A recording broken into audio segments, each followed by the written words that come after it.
Mic is hot. We are ready to go. Welcome to the post-league time pre-show with your main co-hosts, me and Josh. Yeah, I'm back. I'm sorry, guys. I wasn't around yesterday. So for people who don't know, I'm Scarra. I used to be a professor. I do this all the time. I used to be a player, coach, everything. Competitive power lifter. Everything under the sun. I used to be. Jack of all trades. I'm here to explain my knowledge of my craft over the years with you guys. That, the powerlifting career. Nah, that's cool. Let's just glance over a little bit. Join with me as my normal co-host and our star production crew, who also accrues all the other responsibilities of our production crew, all built into one man. Josh. Yeah, I'm sorry that you guys had to deal with Chris and his production quality. That was super bad.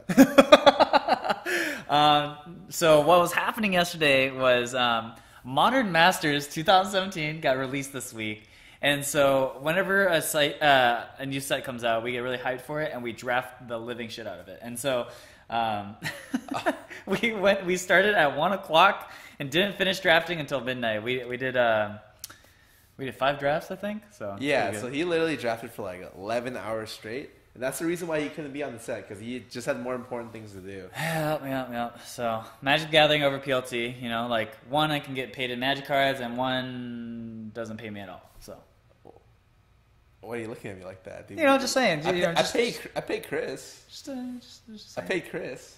You pay Chris and you don't... All right, I'm just saying. Later, guys. All right, it's over. Oh, did we not start the mark timer? We got to throw it up there. Right. Okay. Mark timer.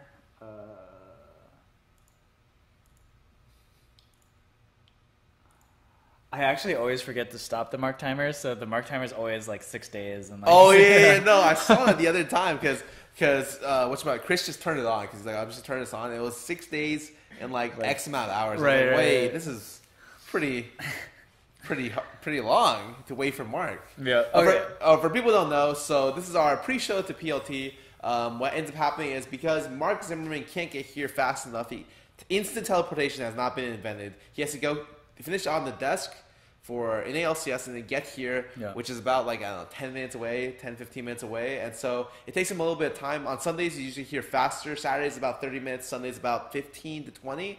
So he should be here when the mark timer gets to 20 minutes. And you guys can count for us. Yeah. So usually on Sundays, because today's Sunday, he gets back a little earlier, and we'll start the show. And at the end of Sunday shows, we do our power rankings, which is great. And I can't wait to this week's going to be kind of interesting, right? Every week is going to be pretty interesting. Yeah. I think right now people are just really curious when I'm going to be playing C9, or I'm curious when I'm going to be playing C9. Yeah, C9's kind of slipping, man. I don't know. C9 is not looking too hot recently. Honestly, I don't know. We'll see. I am very interested to see how the power rankings goes up. I have maybe a generic list made up, and I figure it out as we're talking. Me and Mark are talking, so it should be very interesting. And Envy, dude, Lyra Envy. Oh, that guy's a monster. Actually, every time I was like, dude, there's a top 3 jungler. People are like, dude, he's on Envy. Dude, how can he be a top 3 jungler? I'm just watch his games. Watch his Nidalee game. Guy's actually so good. You're saying, though, that he doesn't do as hot in solo queue all the time? Oh, I mean... with that build? He played that build against me, and I'm not the reason why it went badly, but he was 0-4, and so it's just, really randomly, he didn't do too hot. So I thought he was just testing out the build, but apparently that's not the case. He actually just thought Triforce Nidalee was really good, and he just went off on it. I mean, it seemed like it did fine in C9's games. What did you guys talk about in yesterday's pre-show? What did you guys like? Oh, we talked about, just... essentially what everyone's been talking about recently, the Oceanic drama. We talked about, I brought up the idea of the bias being Diamond 5. That was a big deal because a lot of people, the reasoning is a lot of people get really spoiled by Cutie, really. Okay. And, I think Cutie, Dom are really good examples of players that can play and not try their best and still hit challenger, but still be entertaining. Yeah. And so Cutie's the golden standard for streamers, for league streamers. So people watch Cutie, the most watched league streamer in the world, and they watch, or in North America, and they watch Tobias or Antibot, or all these players who aren't at his level, and they wonder when he streams and he can hit Challenger, why other streamers can't stream and hit Challenger as well. I see. Like, and so I just think that people are just really spoiled because it just so happens that like QD's just that good. Like I have 2 Challenger accounts right now too, but it's like they're low Challenger, and like I have to put some sort of effort into them to maintain them. Whereas QD, who's like the better player than 99.999% of players. All league players. Yeah, I mean, so like I think a lot of streamers talk about that all the time, right? Like they lose all the time on stream, and then they get off stream, and they're like, oh wait, I can win again. Yeah, exactly. But like, it's just different for QD, I think. Gotcha. Because he's just that good. And so I think that because it was a big ruckus about Tobias being Diamond 5 and like why he couldn't be. He's like he fell so much after he got popular, and like it's like, well, yeah, he tried to be entertaining, he tried to stream more hours, and like it just takes its toll because it's not you don't play at your full 100% capacity when you're streaming. That's just how it is. Oh, is Zix in here? What's up, Tony? What up, Tony? Oh, but like he's waiting to see the power rankings. I'm sure you'll have to wait a little bit though. Oh, yeah, you have to wait a little bit. I actually didn't watch any of the CLG's games this weekend. I'm glad you missed the first one. Okay. The second one was not bad. Okay. Wait, who do they play? Who do they play this weekend? They played FlyQuest and they played. Oh wait, I did watch CLG FlyQuest. So that was today. Yes. Right? Yeah. And they played something else. Tell them, chat. Top 3 are right. Oh god, I forgot. I forgot what they played. I think they played Envy. Okay. I don't remember. No, I have no idea. Yeah. They played Echo Fox. I'm sorry. Oh, and Echo Fox. Gotcha. Oh, who is this Xell? A good question. I'm a replacement for Chris now. That's my efficient. No, official dude, term. you're the main person. Without you, our production doesn't run. It doesn't get off the ground. Wait, so what happened? So I came back to this morning to like fiddle with the settings and stuff, and I look at all these like different notes like Chris had written in the stream like OBS stuff. Like in the original screen, he was like, I don't know how any of this stuff works. He like tried to make a text box that says like, can you guys see this? But like it was. Yeah, he couldn't bring it up. He couldn't bring it up. It was just like he was not prepared to do the excellent production work that you bring on a weekly basis, and so hashtag #PayXell. Just saying. Yeah, he's back, baby, in dark blue. Dark blue. Not necessarily black. black. Is not black, huh? Yeah. It's like navy blue. Yeah, exactly. So for you Magic the Gathering nerds out there, I drafted 5 times, Modern Masters 5 times, and I drafted Black Red Sacrifice twice, and a lot of Dimir-based decks. They're really good.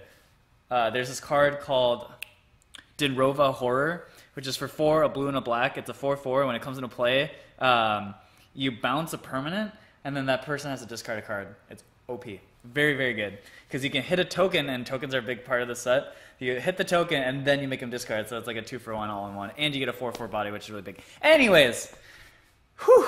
What loser plays Magic? I'm such a loser, guys. You have no idea. I'm such a loser. Like, I like playing Magic the Gathering on the side. I like a lot of anime, and I play video games. Well, that last part wasn't. The second one wasn't like. Doesn't mean you're a loser, dude. Anime is great. Yeah. Why are you looking at me weird, dude? Yeah. Mm-hmm. The medium of the people. Actually, especially with shows like Keijo coming out. Like honestly, I think like anime is at the very top. I want to see your guys' Vohayos for all you anime fans, because I'm actually like such a weeb. I love anime. Like, I love anime. I was rewatching Gurren Lagann with Mark, actually, and I thought that show wasn't going to like be as good the second time around, but it's actually even better. It's so good. It's just like everything about Gurren Lagann just makes me yoked to do something. It's really good. It's super good. Yeah. So I mean, I'm kind of away from that medium for a little bit. The next thing is we have plans to watch Your Name, right? And your name. It's like the 7th of April, so it's pretty soon. It's like somewhat in 2 weeks, and that's like that's the last anime I'm gonna watch for the rest of the year. Really? I don't know. Well, maybe right. Dude. I know you're a weeb too. No, if something else is good, I'll watch it. But for the most part, I don't really watch anything. Especially because my schedule's getting really hectic soon. Because starting this Monday, I'm gonna try streaming 12 hours a day, and so I'm gonna start at about 9 a.m. PST and end around 9 p.m. PST. And then I also plan on doing 60 hours of streaming a week. Minus Well, it's a little bit less because I like BTR and stuff, so it'll be like 55 ish. God damn, that's pretty crazy. But on top of that, I also plan on we're moving on April 10th, right? And Oh, yeah. So after April 10th, I plan on doing video content from like 9 to 12, like at least every other day. And so my schedule might get really, really erratic, really, really hard. I thought I thought it was Mark. I thought that was Mark. But it's just daydreaming. It's just days. Wait, where have you been? Family thing, Persian New Year. I didn't know. There's a person here? No I don't know. I had no What's idea. it called? No ruse. Narus? He just made that up. It's It's actually insane. He just lies to us all the time. apparently it's Narus, so happy Miles are even upstairs. What- We can't. See Persian it. I'm New sorry. Year? Yeah, exactly. for all you Persians out there. Yeah, we have in this room. The person who's gotten the farthest in the LCS is actually Miles. Yeah. We've been to the finals of LCS. It's never happened with me before. I've only been there to watch it. The Blitzcrank God. Oh gosh, you guys are making me blush. He's given that up to play Falco instead. Yeah, giving up his dreams to instead just be another Falco player. Jesus, I didn't say that. Scarra. just another Falco player. Yeah, the GGU support. So basically, my roommates are Miles, or Daydreaming, and then MarkZ. So Yeah, so like his roommates are all people who are inside the scene in some way. in shape, some way or form. Although me and Miles have now exited away from esports, and now we're just doing ride stuff. So Or you're actually doing. actually, I'm doing esports stuff now. I'm back in it, dude. Yeah. I'm back in esports. What We content- esports now, What baby. content is this? Yeah, I guess so. I mean, nothing I've said so far on the show has been anything related to esports. What legit? The dive wishes it was this show. Yeah, yo, I'm gonna put out a little secret, guys. We are going to do. We're gonna compete with the dive. We're gonna have our own commercial. It's gonna be better than their commercial. Like it needed to even be said. I know. It's not that we have to prove ourselves. I'm just saying, like, to get people to watch the dive, they need to publicize the dive in between every single game of the NALCS. Yeah.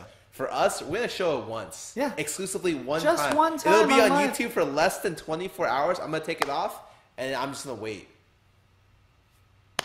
And then you know what's We're the best. You know what's gonna happen? The people from the Oscars are gonna come to my house and be like, "You Yo, want we got so the Oscars, much." The Academy Awards. Someone calling in. What's another award? What? There's more. The awards. Grammys. The It's Grammys. not even related to music, Yeah. but then you'd be like, "You blew." Your soundtrack for that commercial was so good. We had to give you a Grammy. You like plucked 3 strings in the guitar. It's like, it's wow. just Blew my blown. mind. It's so good. The rest. Oh, for people who don't know, the dive is what you call it? The casters, NALCS casters' new podcast. It's with Xell, Kobe, and Jat. Yeah. And they do it right after BTR every Thursday. Like they can compete with us. Yeah. Jesus. Do they even know who they're competing with? So yeah, it's a new, very well produced content. Yeah, it's actually really good. I actually went and listened to it. It's good. We should Wait, have whose some- side are you on? I'm acknowledging the competition. Ooh, You know?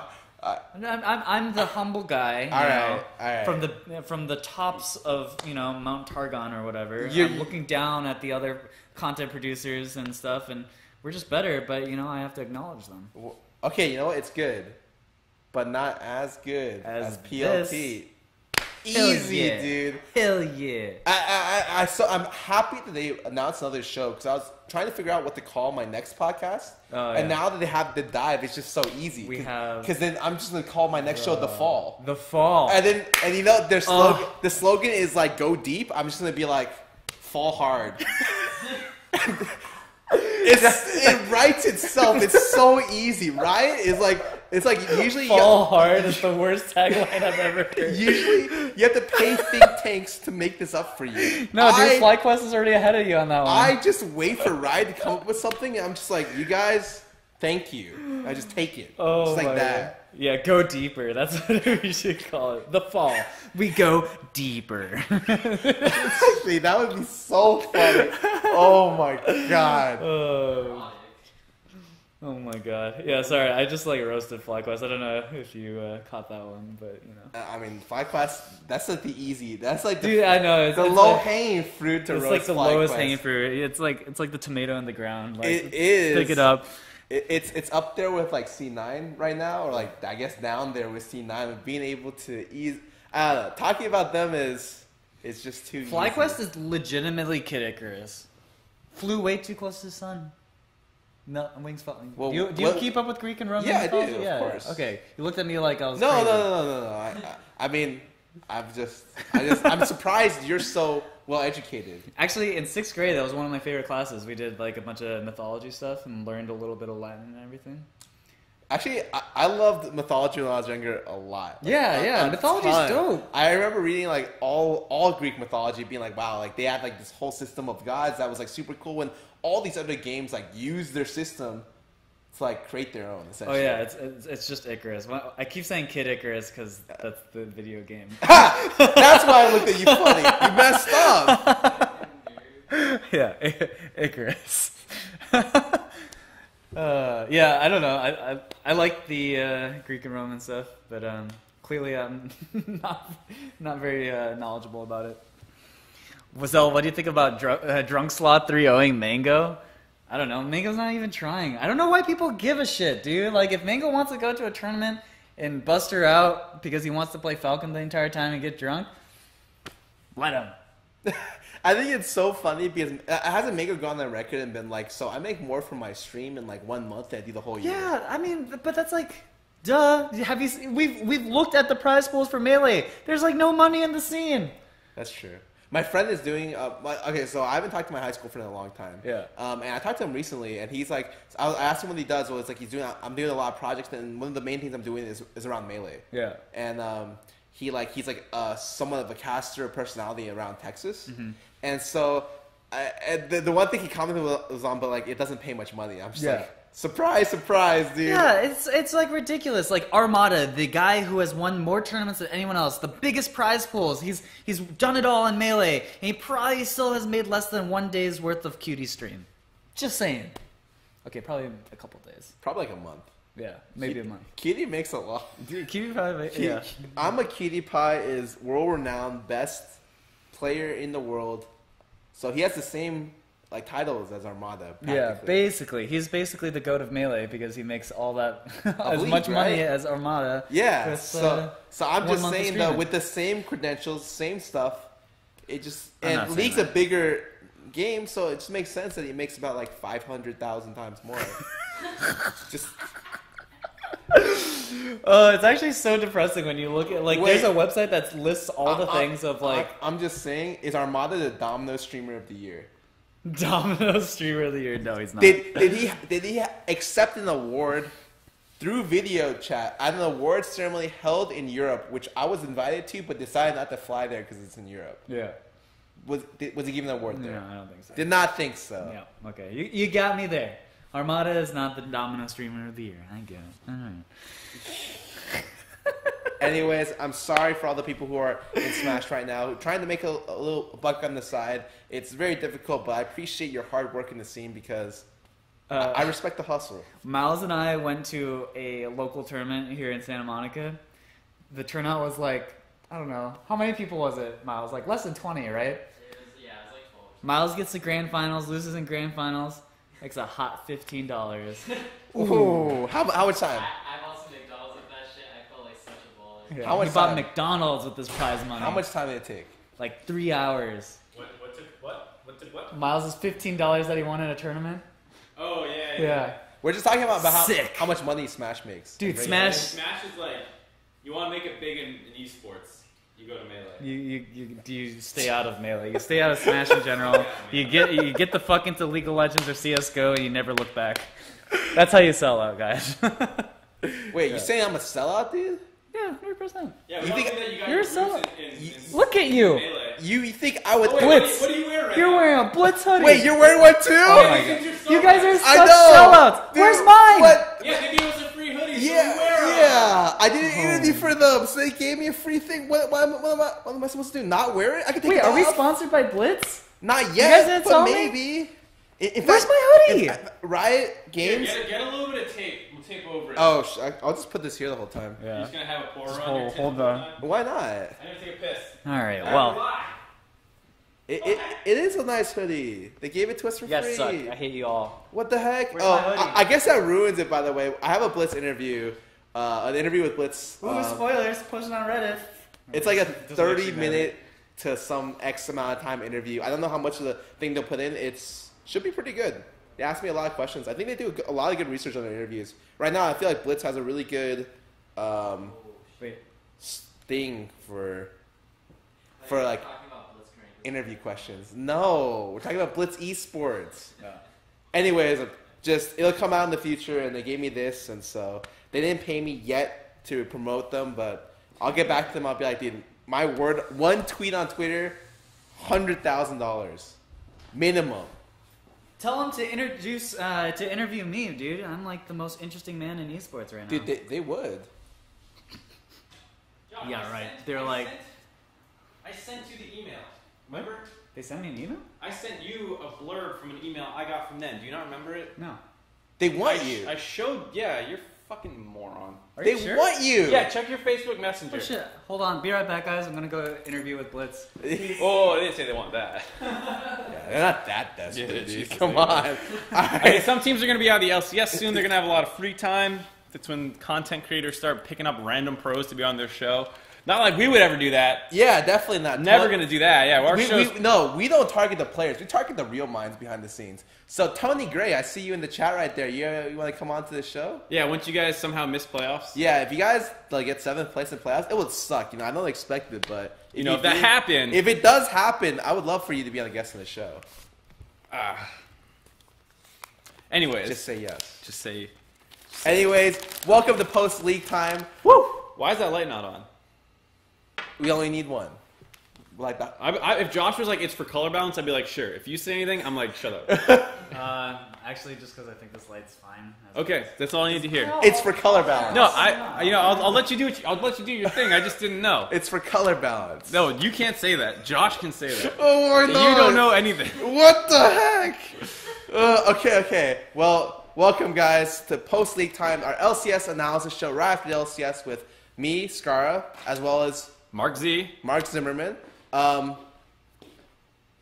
I feel like I've introduced myself so many times. Yeah, I mean, I feel like most of you guys know who we are. Yeah. Okay. We've been around the block. There's been a block. Oh God. Wait, that sounds. How much? Not much. What? Let's be real. We're not too active. We've been around that block like once to go to the sushi place. Yeah. Like that's, Okay. Anyways, we're doing our show today. Will cover the 4 LCS games today, as well as do our weekly power rankings where we rank all top 10 teams for the week. I'm ready to get started. yeah, me too. I'm excited because I thought this weekend was once again looking at the games. I was like, I don't know if this Not is going to that be good. good, but it ended up good again for the most part. I think aside from maybe one game that I had maybe problems with, or one series, I think all the other series I was pretty happy with. You're hinting at a certain series that might have just concluded. Yeah. Yeah, Maybe. That We'll one's- get into that. Yeah, that's the last one of the day. We'll save it. So we'll start off with TSM versus Fox. So the first 2 series of the day were super fast. TSM versus Echo Fox was that way. And it was a 2-0 for TSM. Surprise, surprise. And both games Actually, were... I'm kind of surprised. You were surprised? The first game, I feel like TSM plays at 40%. Sometimes. Oh, wait, I know what you're saying. Like, maybe you're saying it's not a surprise TSM won, but that was a 2-0. Yeah, because they're like 7-7, maybe 8-7 now. Reggie was surprised they won. He tweeted, he was like, "Whoa, we won the first game. What?" Yeah. So they won both games. Both times, it was kind of like Acadian just got totally neutralized in the early game. And, like, Froggen was playing fine, but the rest of Echo Fox was just doing nothing. And so they kind of got rolled because, like, as soon as he got past 15 minutes, Echo Fox, without Acadian having a lead, just loses. Yeah. So both these games relatively quick due to that factor. So kick it off with Game 1 if you had any unique thoughts from Game 1. Game 1 was just like Sven got the lead and smacked the lead open. And then Echo Fox, in some way, shape, or form, decided that it's really smart to draft Ezreal Kench for bot lane. And they lost their tower against Turtle and Biofrost in 8 minutes. I've not seen an 8-minute tower take first tower with no jungle pressure. There's been a couple close ones, like maybe like a lot of Caitlyn games. Yeah, maybe Caitlyn Lulu. I can understand. Yeah, but not Ashe. It's like Ashe Lulu, and I don't think you should be losing your tower at 8 minutes. But it's because of the way they drafted. They drafted a lane that has no wave clear and like a melee champion. And can't trade, right? So like, Yeah. it's okay if you don't have wave clear if you can trade somewhat and like force them off the wave and not just to hit the wave and then hit you. But that's what the matchup was. And I don't think it's worth it to draft Kench to the point where you try to neutralize the Rengar off of it. I think that you really need to have a better idea with it. You need to draft it into a better matchup as well. Maybe if you have the Caitlyn, right? It's not right, that or bad. like there's also a Malzahar. Like if you're neutralizing a couple of threats at the same time while also like having an okay lane, then right. sure. Then it's pretty good. But in this case, once Sven got like the double kill mid lane, mid river, like right side mid, and then the bot lane happened and they got first tower, I thought the game was pretty much over. And TSM cleaned this game out in 20 minutes. Yeah, this was a stomp. Like Echo Fox tried to they made like one big play that they tried to force around top, and it was still like a 4v5 because like Rumble just wasn't there. Maybe no, it was Froggen wasn't there. Froggen was like in the bot lane clearing, or maybe it was Looper, but they tried to force like a fight around the top side. Turns 4v5. Game over. Acadian did try and play aggressive this game. Like he almost killed Lee in his own, or Sven on his own jungle when he was the Lee versus Rengar. Unable to do so, and then they hawk shotted him early. They warded him early. He couldn't get anything going at all this series. Yeah, I thought the second game. I'm done with the first game. So yeah, I mean, there's like these were fast. Yeah, the first game was like a slaughter. They just smacked Echo, or TSM smacked Echo Fox. Going into game 2, I thought Acadian got a lot more things done. Yep. So, especially around the mid lane. So, which one? The biggest pressure point for Fox was like, okay, they got kind of like a mid lane lead, and then Froggen was able to hard pressure the mid lane, almost constantly with ultis and pressure. And it felt like almost slightly like he did that himself. Like Acadian did help a little bit, but not a ton, because like Acadian went top early, and it got turned like 1-for-1, I think. Or no, it was Haunter lost his flash level 1, and then Acadian goes up there to try and punish it, and Sven's there, and he trades flash for flash with Acadian, trying to like pressure him out. And then like Acadian tries to make the play bot side, and Sven's there as well, and they just kill Acadian, trying to like dive bot turret alone. Oh, yeah. I definitely remember at least the top part. That was... it did feel like he was neutralized throughout the series, like you said. But I thought that he was at least able to get some stuff going. This one was definitely like better than game 1. But yeah, a lot of people ask me like what the mid lane trinity is like at the moment. So mid lane before was a trinity of... Does it have a trinity right now? I think it does, because the trinity changes a little bit. So before it was Ryze, Cassio, and Ori. And what ends up happening is Cassio beats Ryze, Ori beats Cassio, and then the Ryze Ori matchup is like even. Like essentially, it's like Ryze favored. You want to play the Ryze in that situation, but like it's like a very, very slightly favored. But Ryze is dead now. Yeah, but Ryze got gutted. So what ends up happening is Ori priority shoots up into the roof because Ori beats Cassio. Right. So what is the counterpick to Ori that everyone's playing right now? Ori comes out of the gutter and becomes like the best mid laner, or one of the best mid laners. But what beats Ahri is like everything else. Like Jace, Jace, Victor, even Cassio all have really, really good matchups into Vladimir. Oh yeah, even Vladimir has great matchups into Ahri, and Jace is kind of the matchup that does well into everything. Yeah, is how I see it. Jace makes your team comp wonky for like excellent laning. Yeah, basically. And Vlad is also a pick that's like close to like an everything pick as well, but he doesn't do too well against Ori or Cassio, and so. It's like a trinity with like a weird Vlad. Yeah, it feels more like a power of like Ori kind of keeps Cassio in check, and then everything else keeps Ori in check. Like a lot of the other picks try and keep Ori in check. Yeah, Ori now keeps Cassio and Vlad in check, and then everything else goes around. Yeah. So I guess maybe not a trinity. It's like 4 or 5. Yeah, I don't even know what that's called. It's like one homogenous body being the third. Yeah, so that's essentially what mid lane is right now in the current meta. And so if you're seeing a lot of Ori, a ton of Ori, and the matchup itself is not super bad for the Ori, but it's one of the best ways to be able to play Ahri in aggressive range, like assassin champion. Yeah. And in this series, Frog actually played really well and pressured Bjerg all the time, like nonstop. It just happened they couldn't get stuff going, and eventually Haunter, I feel like, just popped off. Yeah, and I think with the rest of his team, of course. Right. I felt like this was mostly like everyone was playing pretty well. Like the solo kill into Keith and stuff. Like Keith had a horrible series again. Like, it feels bad to keep harping on Keith, but he had an awful series this time around. The only part about the series I didn't like was when they were running away top lane, and Keith just, like, S-keys a top lane to, like... You mean when he tried to heal Acadian? Yeah. So, like, it's a situation where, like, you heal Acadian and maybe you save him. No, it's like you heal him and you keep running, but you heal him in, like, pause. He walked forward to, like, start autoing. Yeah. And then he just gets body slammed, and then he flashes away. And then he still dies. Yeah, and he gave up... But then he got sold out by Haunter too later. Like later on in the game, he like tries to flash a barrel, gets hit by it, so he's slowed and doesn't use the flash for distance. Like he tried to use it to dodge damage and still got hit. and he gets like he's just had a really bad game. Yeah, I mean, I'm not going to argue with you at all in this. Yeah, and then they just like got kills everywhere for TSM after that. Like there was like a small window of hope for Echo Fox. Yeah, Things weren't going great. I thought the amount of pressure they had around mid lane was good to get something going, but the TSM just like choked them out. Yeah. So, I mean, there was definitely kind of what you would expect for the series without the necessarily winning game one. Like, you think maybe Acadian gets off the ground at some point this series and makes it a little closer. I think generally overall, you might be a little bit impressed with Froggen. So overall, like he seems like a good mid laner. Like every time we see him, it's like a ᵐᵉ, right? You're seeing and you're watching ᵐᵉ, and ᵐᵉ is like on like one of the best junglers on the worst placed team. Yeah. Froggen kind of feels that way to you, where he's one of the best mid laners on a team that's not top 6 or top 5. Yeah, I think whereas like ᵐᵉ has a lot clearer strengths though. That's what I would say. Like I think Envy's kind of garbo, and like ᵐᵉ like actually makes that team look semi-competitive. Echo Fox does have more wins, but I feel like he has more help with Acadian. Oh yeah, and like, I will definitely give you that. But yeah. I think overall, but the point still stands. Like he's still outperforming his placing on the team for sure. Yeah, no, absolutely. Okay, I don't have much to say about the series. It was really one-sided. No, it was really one-sided. So was the other series. This one was slightly closer. Immortals P1 was the other series, and I mean this was another 2-0 like we said. P1 won both games. I mean, Dardoch actually played well. Usually when you hear Immortals gets 2-0'd, you think like, man, Dardoch probably got shit on. I thought he played mostly all right both games, but Meteos had like some good plays as well as P1 being like a lot better of a team overall, where like Zig traded flash for flash and stuff like that. Like, I thought Dardoch did okay, but there was no way that they could really keep up. And then when they had a lead in game 2, Ryu went like full man mode and like hard carried his team to get to an advantage. All right, break it down game by game, and I'll talk to you about it. All right, so like I said, game 1, I think it's more of a complete team win. Game 2, I thought was more of a Ryu win.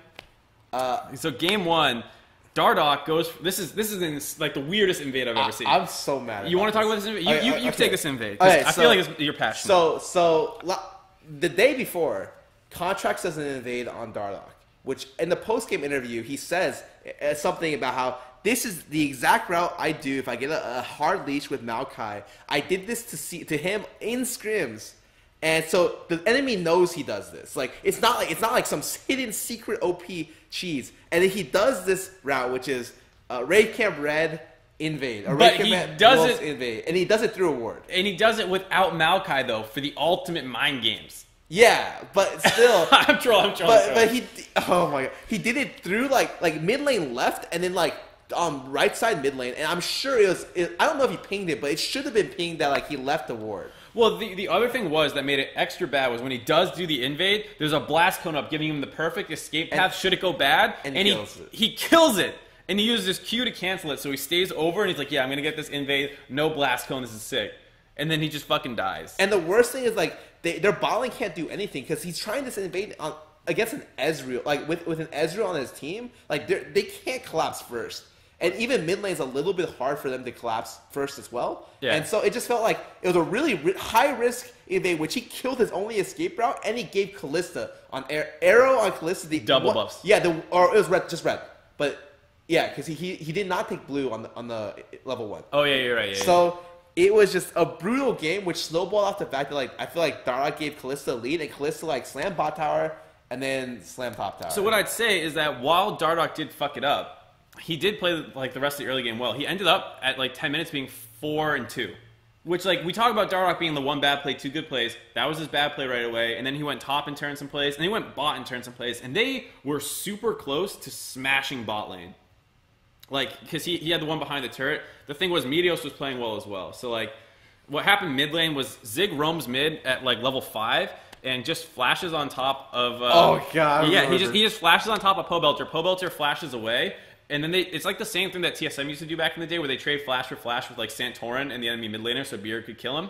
It was the same exact things that they did with top. So then Meteos ganks mid and gets a kill. And then Dardoch punishes top, which is correct, but it's like way less impactful in like a Nautilus Shen matchup. Yeah, and then Meteos, I think the mid laner started, Pobelter started 0-2 or 0-3? I think he started 0-3 because he got ganked a handful of times after that. He got set really, really far behind. And just in general, this entire series, the one thing you should think about is like most teams won't help their jungler as much as P1 does. So what ends up happening is the reason why no one picks Zac. Zac isn't like a power pick; it's just a pocket pick. Meteos is really good on the champion. It struggles early 1 to 6, and it does better once he gets items and levels. So during the 1 through 6 period, watch how fast P1 collapses to help him out. Yeah. Always. It's actually insane. They always collapse super quickly to make sure that the early game is is completely neutralized so that Zach can get going. It's more obvious, I think, in the second game outside the first. But I think especially the second game, like he got collapsed on a lot. Well, so that's what I was saying, where it's like P1 feels like a complete team, where like they cover each other's weaknesses, and like Zig is like roaming down to try and net advantages for his mid laner, and like giving up his flash to do it. Stuff like that. That's really like what you want to see out of a good team. And then, I mean, for the most part, I think Meteos played really well this series after the help that his team gives him. He was like 7-0 or something on Zach at the end of game 1, something crazy, and there was like a lot of like some kill trading, but for the most part, P1 kind of just crushed them after this, and they got a Baron at like 20 minutes, which was really well played, like the Force. Like we were critical of P1. I think they had a bad Baron in yesterday's series, but they had a good Baron here. So we were talking about how P1's problem was Baron. I think having Meteos as a more experienced player around objectives than a Nori or something in team situations helps the team a lot, because that was one of their big weaknesses earlier on the season. Okay. Game 2, I want to hit on the draft a little bit, because this happened in both games, but I think it was really interesting in game 2 in particular, where like Immortals ban Olaf and Elise to force him to take the Zac pick, which I actually think is really interesting, because they know that he's going to grab it early on, so that you're basically taking like 3 positions that someone might draft, like 3 picks, because normally you get, like, 2 and then 1. You know one of those is going to end up being Zac, which I think is interesting. I'm not sure if it's worth it, because he just plays the Zac and he's fine. The funny thing is like the other team knows that too and bans Lee Sin. So they want the Zac Rengar matchup. Like it's actually like they build the entire thing to make a Zac Rengar specific matchup. Yeah, and I mean, I don't know if they need the Rengar, but but either way, like they like, it's like a good idea where it's like we can force Meteos onto Zac, but then they don't like do anything with it. I think maybe against another team that had better, like pushing lanes or lanes with more priority, they can maybe get stuff going.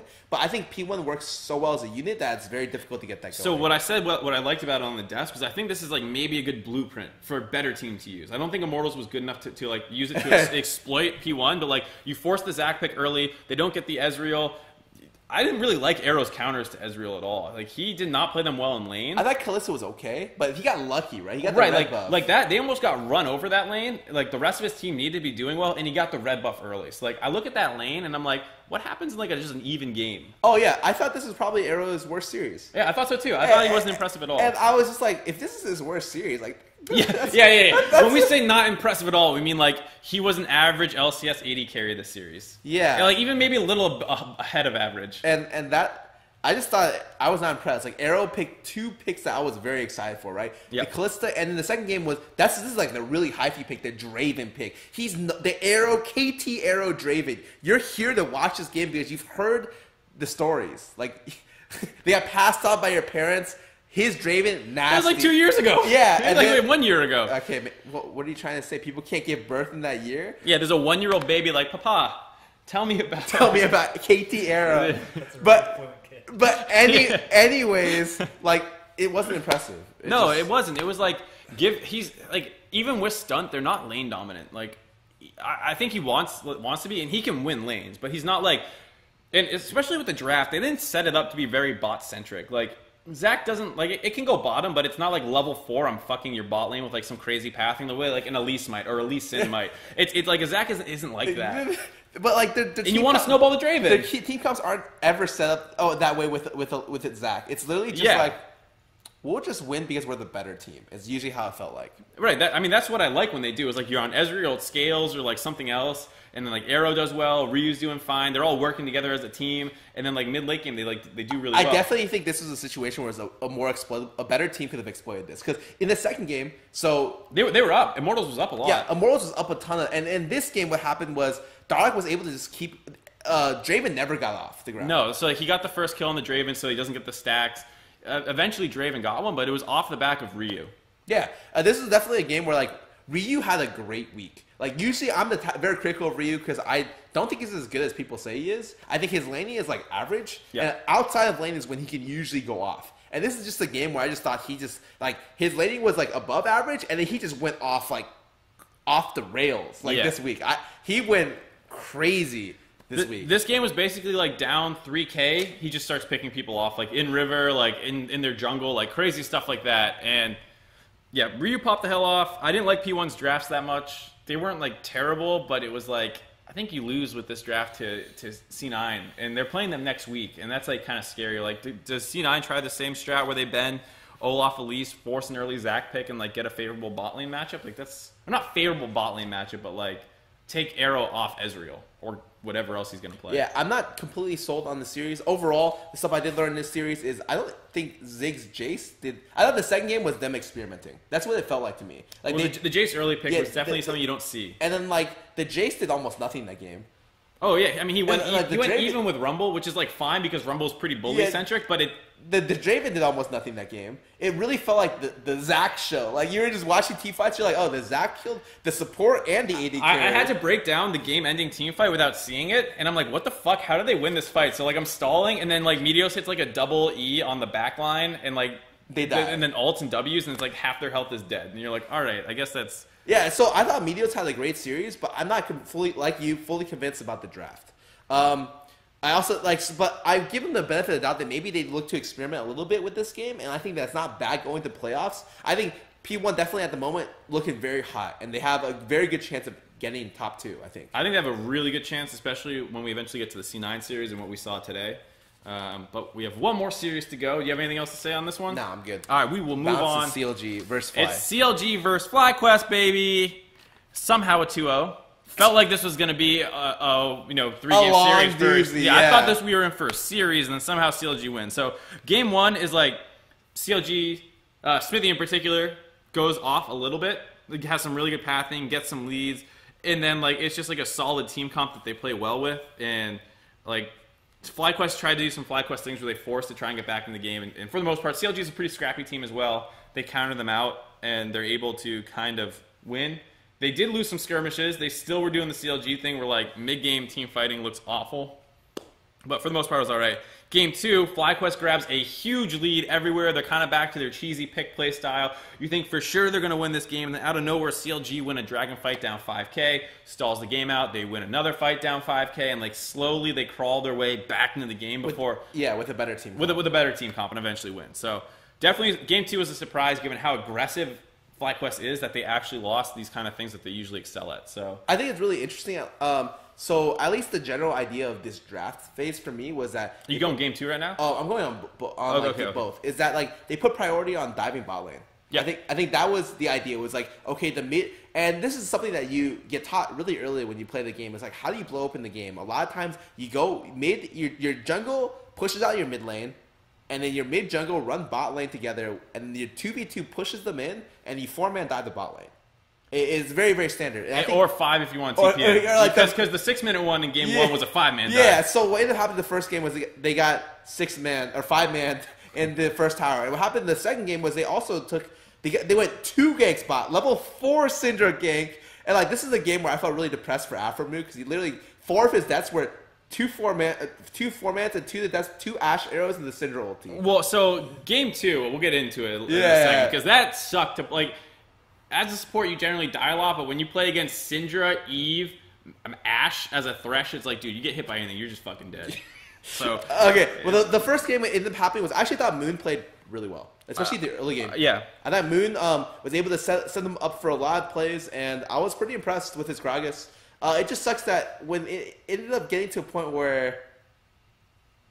So, it was I think their team fighting is just not that good. I don't think their team fighting is that good, and I thought they kind of got out-macroed really hard. Like, this is weird to say, like, where they got out-hied. Like, it was like High was in control of CLG. I was really confused because they got outsplit pushed so hard here where they lost, like, inhib top tower and bot lane tower at the same time. Or like not at the same. Actually, but it started before that. There was like a sequence around like 28 or 23 minutes, I think, it was around 17 minutes where like they get dragon control, they go dive mid, and then they get mid outer turret. This is CLG, and then they rotate bottom with all this vision control they have on the bot side, and they pick high off in the side lane. So CLG was like playing the split up stuff really well, but like straight 5v5s, FlyQuest was like kind of going even with them. They were winning some, losing some. And then there came like the CLG like insane. How the fuck did they just get 2 inhibs play? Yeah, I thought that was really strange, but it's like something that you'd expect FlyQuest of all teams to know how to deal with.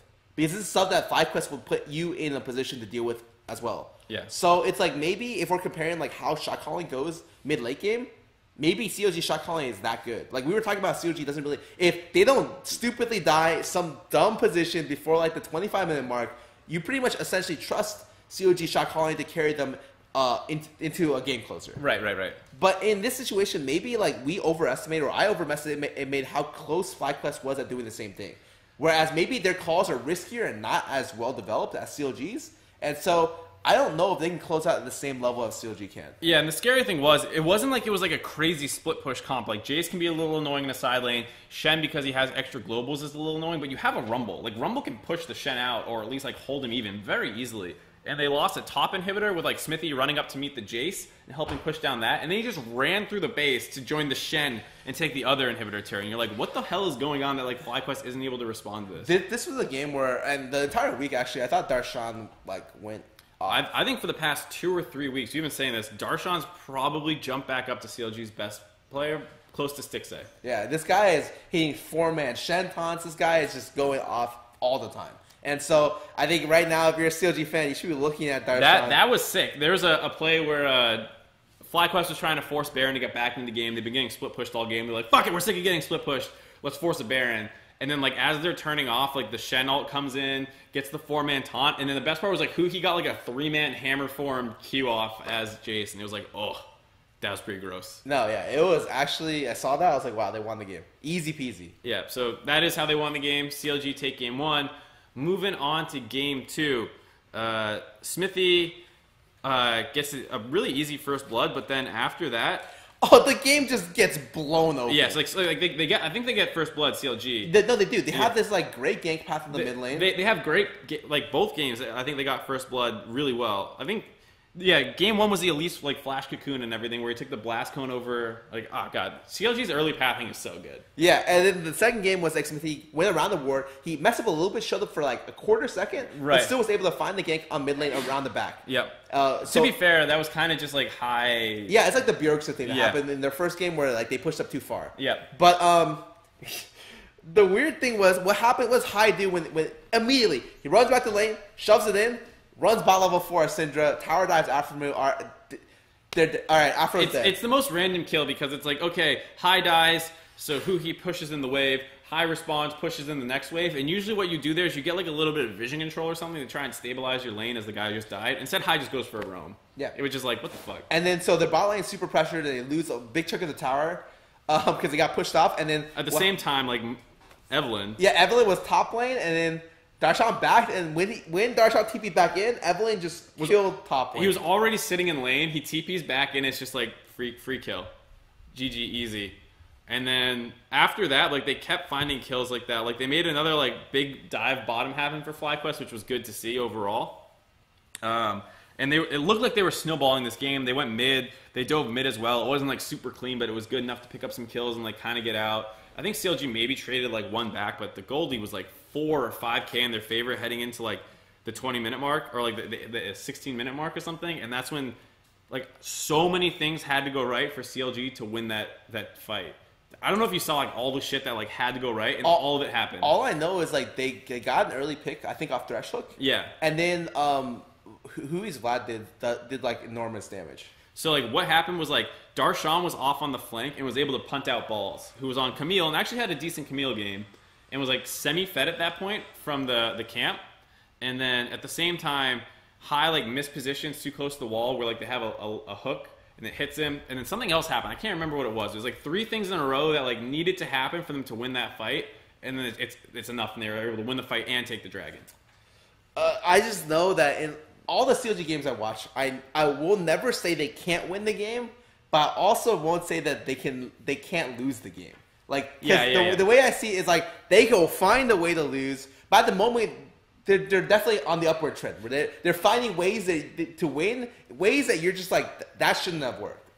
Usually when I watch CLG games right now, I'm like, well, I guess they win. Well, I mean, to be fair, one of the things I'll say is like you need to go for a play like that to come back into games realistically. Yes, no, I think they're great at being able to fight.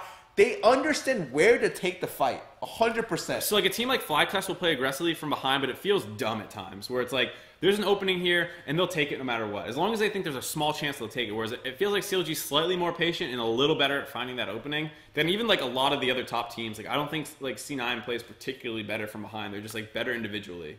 Whereas like I feel like I feel like CLG forces it. CLG is like one of the best teams at playing the game. Like I think their general understanding has been of how they come back and like what to look for is extremely high of all the teams that are playing. Right. And I think so like we were saying in a situation if you really want to come back in the game, you do need to like pull the trigger on a play, and like that's probably one of the best looks they were going to get with like Darshan on the flank and like able to punt out a carry. Yeah, and I actually thought like Smithy's Gragas did really well this game, even though he kind of like died here and there, but he traded himself for like good looks. Like for instance, when they pushed up mid lane, they were able to neutralize a lot of pushes this game because they either took too much damage and traded like very evenly as the game progressed up until the point where CLG could outscale. It was a game definitely where most members of CLG played really, really well, and like the one that you say wouldn't was ⵬ but he's playing a Thresh from behind against like this team comp with like insane pick potential. Yeah, like I don't blame him because it's not like he got picked in the middle of nowhere. He got picked like next to his tower mid lane. Yeah, he was like slightly out of turret range and just like killed. And usually I'm the first person who's like, okay, Afro, you dying in this lane 2v2, like level 2 is like unacceptable. Like that was terrible. But in this series, like he got tower dove twice, and then he got like Ashe arrowed into Eve ulti, into like Syndra ulti two times. So he played relatively well given the situation where they didn't have much in terms of the ability to help. Everyone on the team looked bad at certain points because they were playing from behind, and then when they came back, like Smithy had some godlike ultimates and stuff like that and engages. Huki had some really good team fights. Darshan had some really sick team fights. Like everyone basically played well, and 6A was mostly solid. And I'm most surprised because did you hear what in the post game interview what 6A said? What do you say? He couldn't even play the whole week. They didn't practice with him at all. Why, is he sick? He was sick the whole week, and they used Zaganox to practice the whole week. So he's like, I'm Who very the happy. fuck is that? He's their AD carry, CLG Black's AD sub. Oh, okay. So like they didn't play with him the entire week, and he was still able to come to LCS and perform relatively well outside of the 2v2 kill that they happened in the other series against Echo Fox. I thought Stixay, with a week of not practicing with his team, still looks like a top 3 AD, which is very impressive. Yep, definitely. Overall, I like CLG's stock. I don't think they had the hardest week in terms of like, Echo Fox. No. FlyQuest, who's probably like not even a playoff team in terms of skill at this point. And I think overall, I gotta say like FlyQuest continuing to like look slightly better, but not convincing enough for me. This is where I didn't mind FlyQuest as much. So they had a tough week. I expected CLG to win, but I thought, especially in this situation, FlyQuest came in and it looked like they had a good game plan. Like they had the pressure bot game plan to get the first tower, and after that, it kind of broke down. Like it was like they rotate top lane, but they couldn't get like the push correctly in the first game. Yeah. And in the second game, like they had a huge lead. Like this was like they rotate top lane, they get a bot turret, top turret, mid turret, but they couldn't break the tier 2s, and it's just like,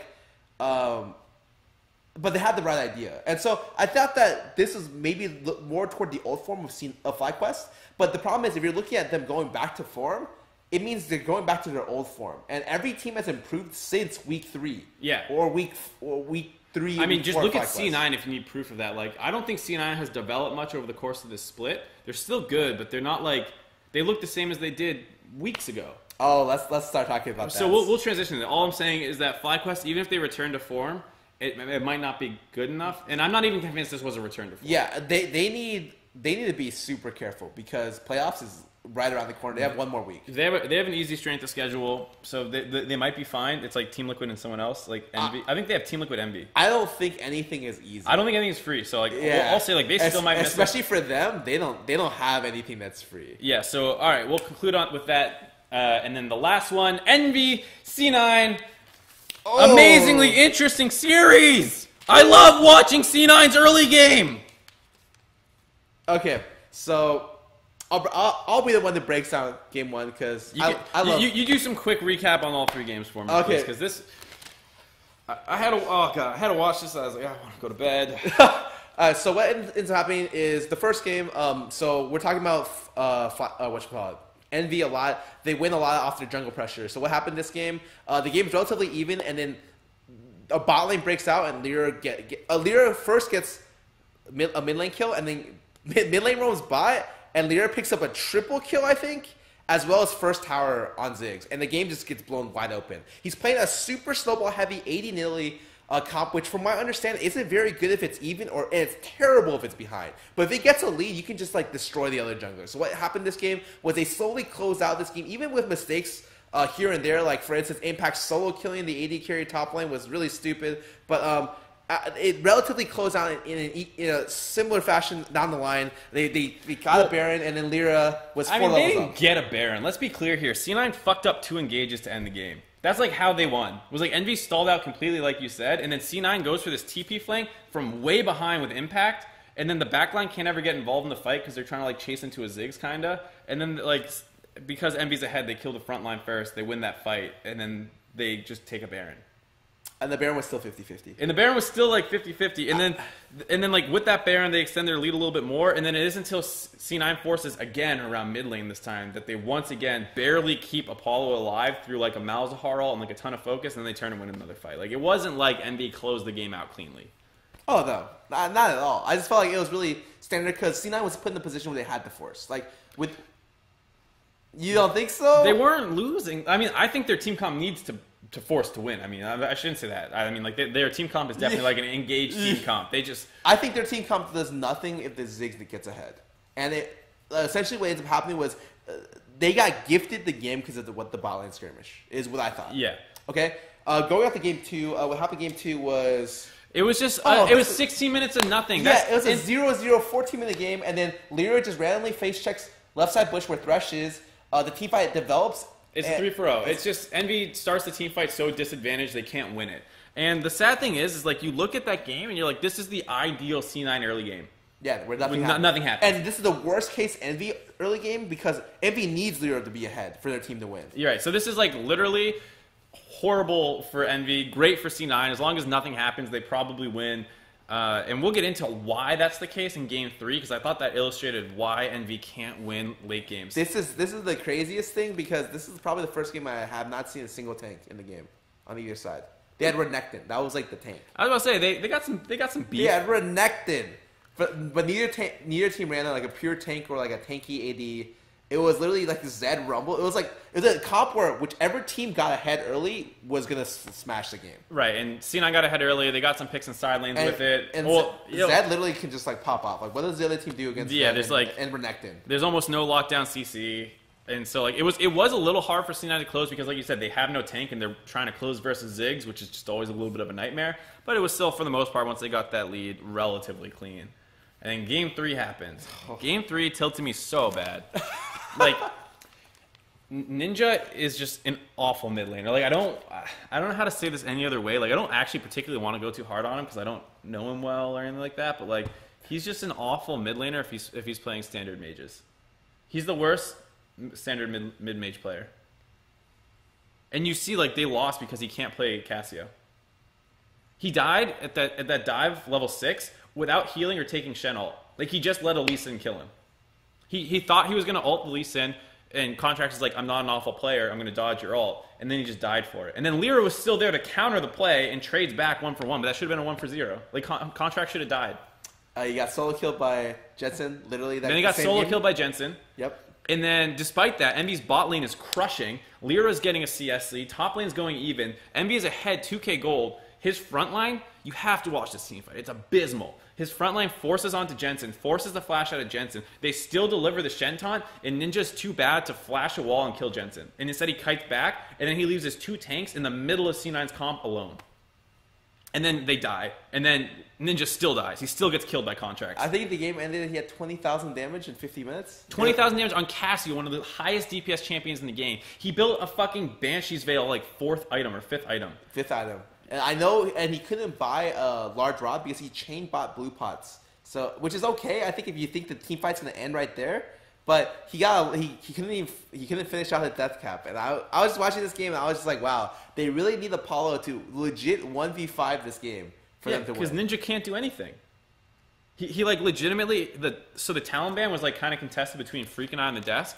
And like, I think if they ban Talon Jace every game, Ninja's useless. Did Ninja you see has the to- Karma? Like, what was that Karma game that he played in his previous series? Like, I think it's really smart to ban those two champs. I agree that like if they left Talon up and he takes it, it's a full AG team comp. But you're not scared of team fighting Envy. This is the legitimate reason that Team Envy, despite having some of the best early game stats in the league, can't win a game because they can't team fight.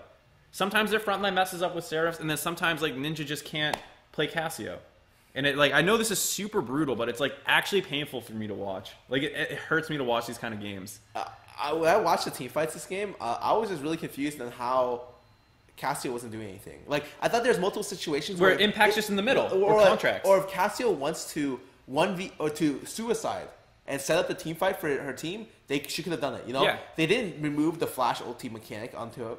Everyone is literally turning focusing Apollo, and so Cassio gets essentially free reign of this game. Yeah. So if they wanted to, they could, or he could easily have suicide killed for backline. Even if he trades for Chunk, that might even be enough for them to win the fight. Yeah, But it just felt like killing frontline should be the easiest thing to do as a player because you just kite backwards and kill with the big body in front. Especially given the fact that like C9's frontline was not getting crazy good engages off. Like they were not like, oh my god, Apollo's in the middle of my team, I'm in the middle of my team. It wasn't the miracle hook that Darshan got, for instance. Right. Like, it wasn't like Apollo. Like Apollo did fuck up at the very end of the game, which cost them.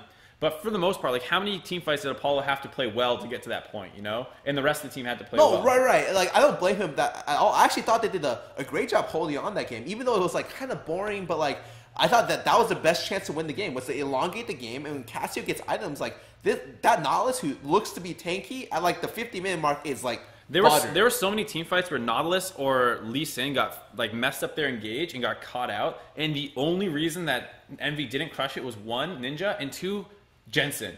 I actually thought Jensen's Ori was nasty. It was disgusting. Jensen did a lot of damage these fights. I thought, and he didn't overextend for ultis. Usually he could have been a little more aggressive, but he did hit big ultis on like Cassio plus one other or Apollo plus one other most fights. I think Apollo got hit the last fight for the most part, and maybe one fight mid game. But he did hit a lot of them on Cassio, which it's sad. I don't know if I should say anything about that. I'm just saying, Ninja did not have a great game this year. Yes, I completely agree with you. I just thought that it was really bad by C9 that they needed to hope that the enemy mid laner plays like one of the worst in the league for them to win the series. Yeah, I mean, and I think that it's really obvious that C9 in general has been trending downwards. Like they haven't made. It's not that teams don't get worse for the most part. Teams just don't improve as fast as other teams. And so C9, I would say, started the season best team in the league.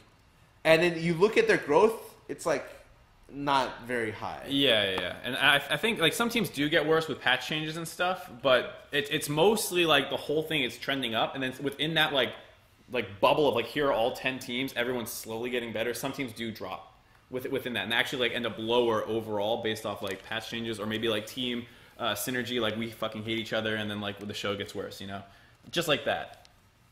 Yeah. Anyways, I don't want to keep harping on it because, like I said, there's no other way to talk about that game other than to just like rip on Ninja, and that's kind of what we did. So like I'm kind of done with it. I think C9 deserves like this is not a feel good win. I think this feels bad. I think you're happy to grab it because this stops you from being tied with P1 currently. But it's like, ooh, we got some work to do. Yeah, and you have 1 week left. You could very easily lose your spot. Doesn't P1 have the heads up against C9? They have the first game, and they play them next week. Yes. So if they lose that game, it's over. Yeah, they don't have a bye. And it's crazy because we were talking like just 2 weeks ago. Oh my God, C9's guaranteed basically to get one of the playoff buys, but then they lose like what 3 series or something.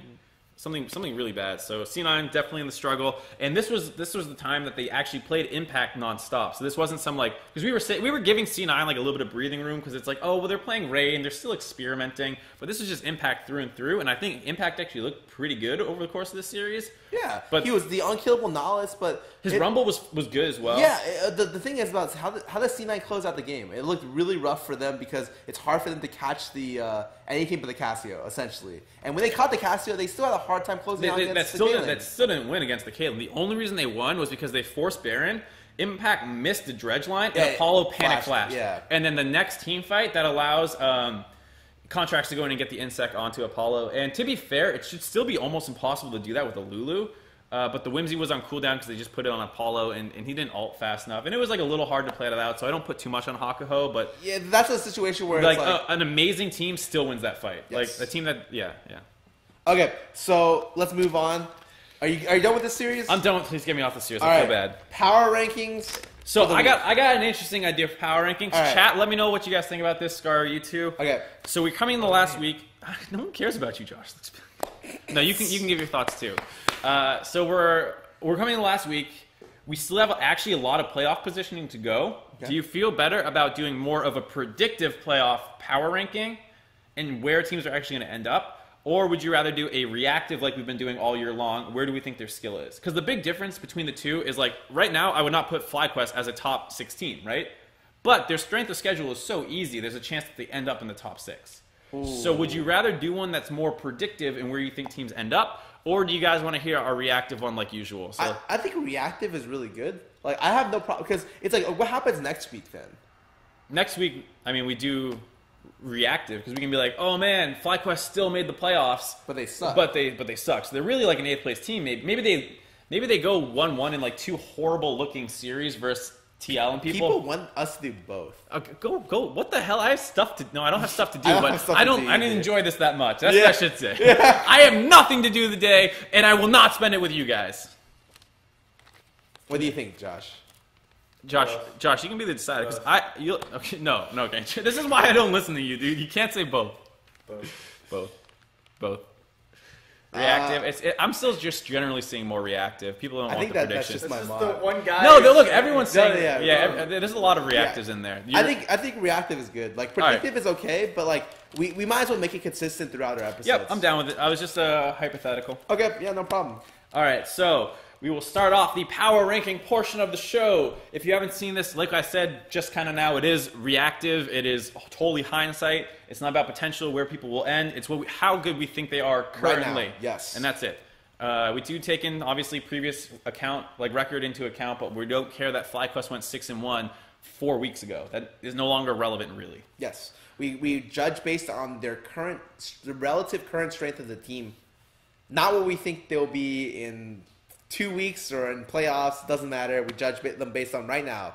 So usually we start at the easiest thing. What do you think is the easiest right Number now? one's the easiest for sure. TSM. TSM number 1, slap that bad boy in there. That's guaranteed.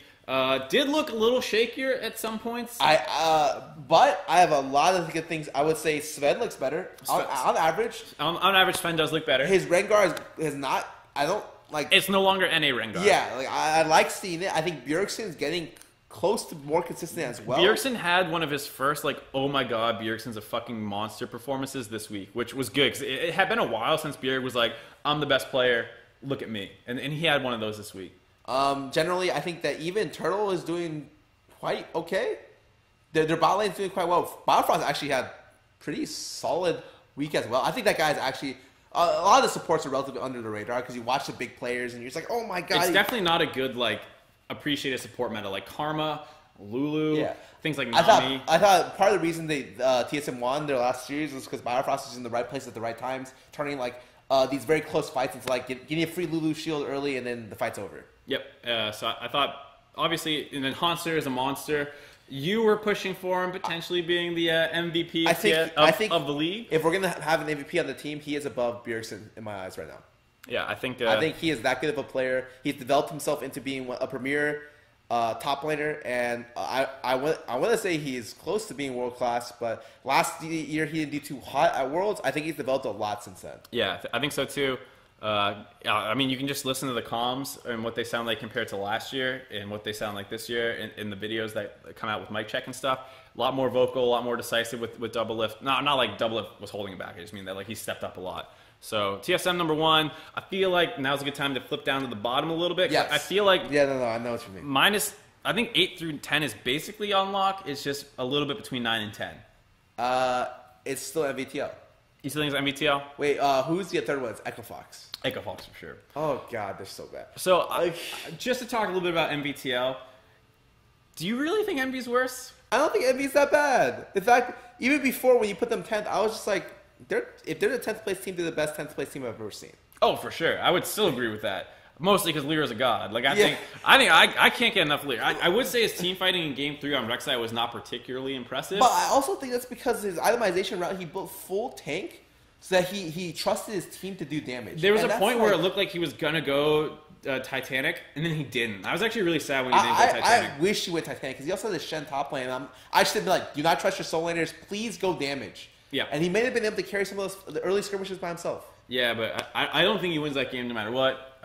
Just not enough fallout from his team. And I will say, so like, I think Envy is a better team aside for like the glaring problems they have. They can't win games. You literally can't win games if you can't do damage in like team fights. So okay, is it weird that I say if I were to rate their gameplay minus their ability to win games, they would be like 6th place. They would be like a middle of the tier. Yes. Yeah. So like, but here's what I'll say: like TL is like dysfunctional. Like they don't work, but they win games because if the enemy like messes up or they get a massive lead, they're like sometimes they can end the game. Whereas like Envy legitimately can't win a team fight, basically. So I'm still down for Envy to be 10th, but like all instinct tells you that they're not worse than TL, but they just can't like they can't win. They can't win. They're not worse than TL, but they can't win. It's They like can't what win. kind of argument is that? It doesn't make sense until you watch Game 3. Oh, I go up to someone and I'm just like, so this team is like you're worse than this player, but you'll beat him anytime you play. I don't even think that their players are better than TL's. I think they're a better team. Like, I mean, like I see them like now working Caitlyn into their comps, and they're running around the map taking turrets kind of early on. Wait, so is the argument for bottom 2 only those two? Yeah. Is there some argument that you want to make for Echo Fox being that bad? Like maybe you can. Like I can see a world where Echo Fox actually does end up in relegations. Maybe. I think that just due to the strength of schedules between the 2 remaining teams in 9 and 10, being Envy and TL, that it's likely Echo Fox is not. But their team is literally like, I hope Acadian does well enough that him plus Froggen carry. Froggen will do well. If Acadian does good, like really good. It's funny because it's like a different situation than Envy, like a reverse situation where it's like you hope that like Lyra and their bot lane do well enough to be able to carry the inconsistent soul laners. Yeah, yeah. It's actually almost the opposite, where it's like jungle mid are gonna carry, and now it's like jungle bot are gonna carry. It's like, so, but at the same time, I don't think Looper and even maybe I don't know, but like I don't think Looper's that bad. Yeah. I don't think he's good. I think he's still easily bottom half top laners in the LCS right now, but I just don't think he's that bad that Echo Fox ends up below 8th. Do you think there's a world Echo Fox ends up below 8th on this? You can't be predictive though. Right, but I'm saying like right now as we're talking about this, are you actually going to make the case for Echo Fox to be lower than those two? No, but I think they'd be 8th probably.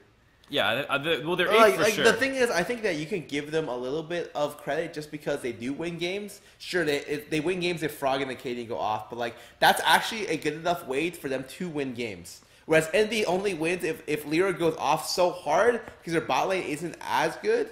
And so it sounds stupid, but one converts to victories, to W's on the chart. Right, and the other one converts to only L's. I mean, that's why we talk about Envy. Like, if you actually look at their early game stats, like this isn't a joke. So good. They are insanely good. They actually, in the league, have the highest, like, average time spent with gold lead or some stat like that. Tim Oracle's Elixir, blah, blah, shout him out yesterday. If you look at that stat, he tweeted the other teams in respective leagues that lead the league in that stat. Almost all of them are like top 3 teams in their respective league. Somehow in NA, the team that leads in that stat is the worst team. That's how bad Envy is once you get past like the 25-minute mark. And when you literally can't win games, you can't put them higher. Despite, like, I would say they look better than Echo Fox sometimes. Yes. And they look better than TL. They and, can like, bring TSM to 3 games. Sometimes they're better than, like, FlyQuest in recent weeks. Yeah. But, like, you still, despite that, they can't win. Okay, I think I'm okay putting TL or Envy interchangeably. My comments on Envy are the same as yours. They just can't convert anything to series wins. They're like Dardoch with Immortals, but Immortals is a better supporting cast for sure, as well as the fact that Dardoch tends to pop off more. I would say if you wanted to hold something against Lyra, like his straight up pop off potential. It's not like a pop off, you know. It's like he gets to the farm lead. And he's there. It's like I countered your jungler. I got a lead. I got us a couple kills. If I had a competent team, that we win the game. Yes. But he doesn't. So NV10, TL9. Echo Fox 8. We're putting them below FlyQuest, correct? Oh. I think you do based off FlyQuest performance this week a little bit. Yeah, I think FlyQuest did okay this week, and Echo Fox did the opposite of okay. They actually they confirmed your fears. I actually thought Echo Fox was a lot higher in the rankings than when I first checked. I was like, oh, Echo Fox is like a fifth place team, but they're actually like really low. They're one win above. Yeah, they're very, very close to getting relegated. And when I think about all the games I watch for Echo Fox, they just lose. Like, they don't actually win series. Like, I remember the good games sometimes. So really, when you think about it, like, their average games are terrible. From week 4, they've won one series. I'm pretty sure because it was like 2-0 week 2, 2-0 week 4. So they had like the alternating even odd Echo Fox, and since then they've won one series. That's like FlyQuest numbers. But I will say, given the 2 performances this week, I thought FlyQuest looked better. Okay, so I would say Echo Fox 8. We got a lot of people in chat asking you why TL is in 10th. Why? For me, I am kind of indifferent on the matter. Why is TL not 10th? Yes.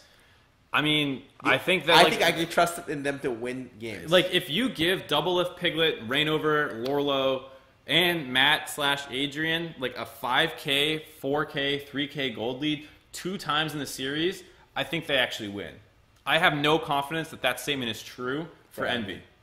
And that's it. Like, I think Envy, for a lot of metrics, is the better team. But if you physically cannot, like, last hit the Nexus, like, as, like, your champion's auto-attacking, the game crashes. Like, you can't win.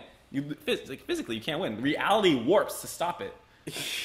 I mean, this is a point for me where I think that they're so close that I personally don't care, and I'm giving. Well, what's weird is like in a power ranking too. Usually, you're judging skill more than you are like their results outcome. Right. Yes, and in that way, it does sound a little biased to say in a power ranking they're ranked below Team Liquid, but like they can't win. I don't know. It's like a legitimate flaw within the team that they can't team fight. The basis of any like thing that you use to judge how good a team is usually you judge first based on their ability to win games. Yeah. And the rest on like the roster, everything else. Yeah. Anyways, okay, so we're good with Fox on 8th. Yep. And then FlyQuest right above. Yeah, I think FlyQuest is 7 for sure. They've been on that hard slide, like a couple teams like Echo Fox a little bit. They grabbed a lot more in the beginning, so you can see that their peak is a little bit higher than Echo Fox's old peak. And then just this week's performance was okay. Yeah, I mean, they mostly returned to standard drafts. They still had the Zed pick, which was really weird when they blinded it into the Vlad. And they got dumpsters. You got dumpster, but for the most part, I saw better stuff. Moon had like a decent bounce back week after struggling really hard. I thought this week Moon actually played really well. If you look at all their games, he's usually the reason why they get leads, and he's never the reason why they just lose games for the most part. I think maybe he had one game that was like relatively bad, and every other game he did pretty well. And I think their bot lane also looking a little bit better. Like, Altec had some of the worst laning stats, some of the worst laning performances. I thought this week they mostly put him in situations that he was able to do well. And I think Balls still looks good. Like, I heard people giving Balls a lot of shit for kind of, like, dying a lot to C9. Was that when they played Camille Rumble 3 games in a row? Yeah. Or was that TSM? It was TSM. It was TSM. Haunter is the Camille that lives with like 10% health every fight. Yeah. But the thing was, I didn't think Balls was playing particularly bad. I thought he was just getting like a little outclassed, and then like the rest of his team wasn't doing much either. Like Varus, Altec on Varus had a good game. Yeah, Altec maybe had a decent week. Yeah, but I would still say... I think he had all the pressure this week as well. Yeah, I thought Balls was mostly like, here you go, dude, here's your best pick. Go solo well enough, and then hopefully we can win with it. Because he played a lot of Rumble this week, and for the most part looked good. Okay. So where do you want to go from here? Do you want to go back to the number 2? Or do you want to do the 2-3 discussion, or do you want to handle the CLG, Dig, Immortals kind of clump? We'll do the 2-3, because that's only 2 teams, and then we can go back. I feel like it's an interesting argument, though. Wait.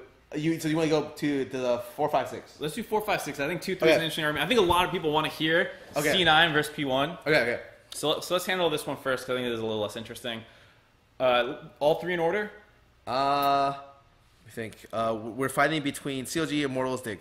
Yep. Okay. CLG, Immortals. Yeah. Okay, Dig. So here's what I'll say. For this, I think Dignitas is more consistent than Immortals, but Immortals has the pop-off potential. I'm not sure a world where I see Dignitas beat teams actually better than them.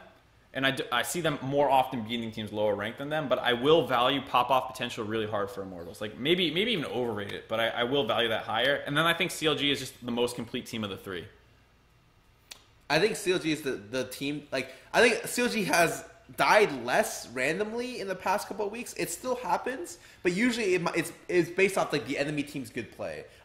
With the exception of the first series this week, which had one game which was just completely stupid. Right. I mean, they lost to what was it, Dignitas last week, right?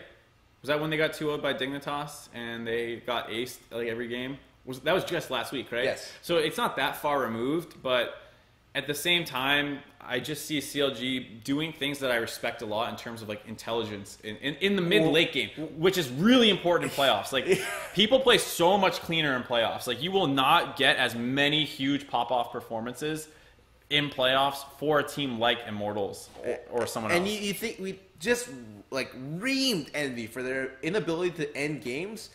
Even if CLG's mid game and early game are like Fiesta, full like you don't know. Their end game will maybe be Fiesta. Yeah, it's you don't like, know. Like I think not the perfect game for CLG was when all of them got aced and the minions killed the Nexus. That's like the that's like the classic oh my god! I situation. forgot how we did not talk about that today. Oh, that's the like, minions. That's like the situation where you're just like, I guess CLG won. Like, Yeah, but you just they're like the opposite envy. Yeah. you shrug your shoulders. You're just like, yeah, I guess. And like it's entertaining that it got there, but under no circumstances are you thinking that this is like a solid, super clean game of League of Legends, but they can pull it off. Right. And they can do it consistently enough to where you know it's not luck.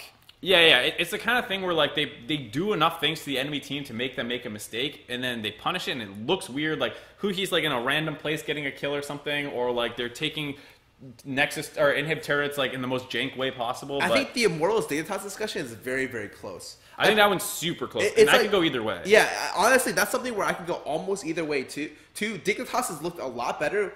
This like week by week, I'm impressed with how Dignitas has gotten better. Honestly, ever since Cop came in, turned around the team to some extent, and it really feels like their players, especially Keen and Chaser, have played better since that situation has happened. Yeah, and I think with those two playing better, Lot has also looked good. Like their whole team has looked better because they work better together. They fixed a lot of their problems. Their inability to end games. They still aren't great late game. They still have trouble around Baron sometimes. Yeah. But they're a team that can actually create plays. Now, I don't know. What I'd say is the difference between the two is like Immortals individually were playing kind of like ass at the start of the split, whereas like for the most part, Dignitas, maybe true a little bit for some of them, but it felt like their team just did nothing. Like they just did nothing. And now Dignitas has improved their teamwork. Immortals has improved individually, and like they're in two different places, whereas Dig I feel like is pretty solid in terms of what they do, but I don't think they have anyone who's like huge pop-off potential.